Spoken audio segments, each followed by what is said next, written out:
PEPS pour une écologie populaire et sociale, l'ami Etchi. Mes amis, en ce 30 mars 2024, l'histoire, elle retiendra que face au terrible génocide en cours en Palestine, il y a eu les silences, il y a eu la demi-mesure, il y a eu la complicité de certains, les Biden, les Macron, les Netanyahou, mais il y a surtout en ce 30 mars 2024, face à ce terrible génocide, des gens dignes qui ont décidé de ne pas laisser faire. Vous êtes là, vous êtes le peuple de Paris, debout contre le génocide. Honneur et gloire à vous. Mes amis, si je suis présent comme vous depuis 6 mois dans les rues de Paris pour dénoncer ce génocide, c'est parce que moi, j'appartiens au peuple tzigane. J'ai une mère gitane, un père manouche. J'appartiens à ce peuple qui, depuis des siècles, a subi des tentatives d'extermination. Mais nous sommes toujours là. Et en ce sens, j'aimerais dire au peuple palestinien que vous serez aussi toujours là. Et vous savez pourquoi le peuple palestinien sera toujours là, debout? Eh bien, pour vous expliquer cela, j'aimerais citer Raymond Gurem.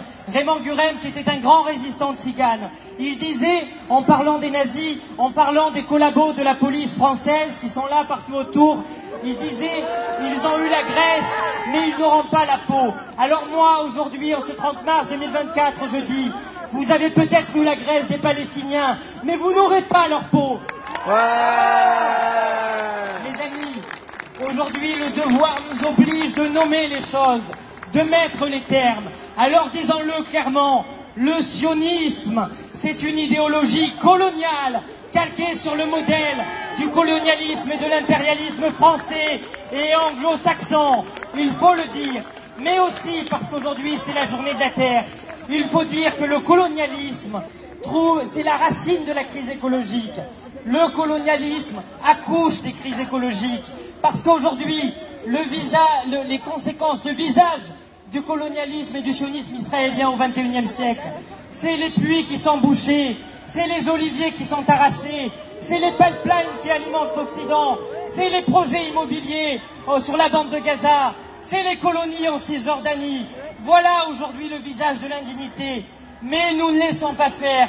Et alors, j'aimerais pour conclure, parce que c'est ma boussole depuis le début de cette crise, citer Frantz Fanon qui disait que le colonialisme n'est pas une machine à penser, il n'est pas un corps doué de raison, il est la violence à l'état de nature et il ne pourra s'incliner que devant une plus grande violence.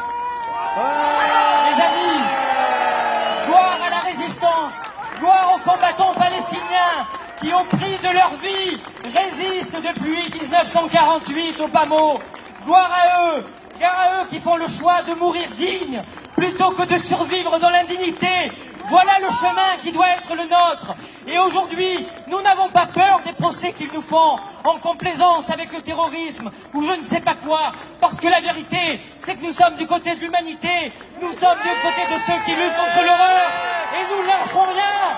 Nous sommes aujourd'hui des millions qui, à travers l'humanité tout entière, déferlant dans les rues des pays pour dire que les peuples, ils sont du côté de la Palestine, de la paix pour la Palestine, la paix juste et durable. Voilà notre boussole.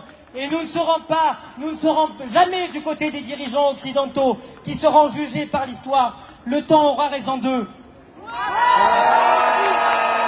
un massacre à Gaza. C'est le feu Immédiat. et un massacre.